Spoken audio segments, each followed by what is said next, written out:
2025ஆம் ஆண்டின் புதிய விடியலை அமிர்தபுரியில் ஆயிரக்கணக்கான பக்தர்கள் அம்மாவுடன் இணைந்து ஆழ்ந்த பக்தியுடன் வரவேற்றனர்.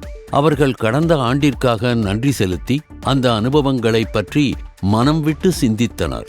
அம்மா தனது புத்தாண்டு அருளுரையில் அனைவரும் அன்புடன் வாழும் நல்ல முன்னுதாரணங்களாக மாற வேண்டும் என வலியுறுத்தினார். நம் வாழ்க்கைக்கு உண்மையான அர்த்தம் கிடைக்க அது ஒரு ഉയർന്ന ലക്ഷ്യത്താൽ വഴിനടത്തപ്പെട வேண்டும் என்றார். ജീവിതത്തിൽ മഹത്തായ ഒരു ആദർശം ഉണ്ടാകുമ്പോഴാണ് ജീവിതം അർത്ഥപൂർണമാകുന്നത്.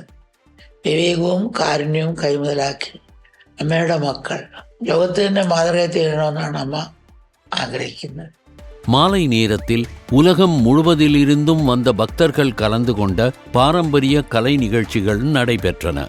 மேலும் ஆயுத் அமைப்பின் 3 நாள் சர்வதேச இளைஞர் மாநாட்டின் நிறைவு நிகழ்வும் இந்த கொண்டாட்டத்துடன் இணைந்திருந்தது.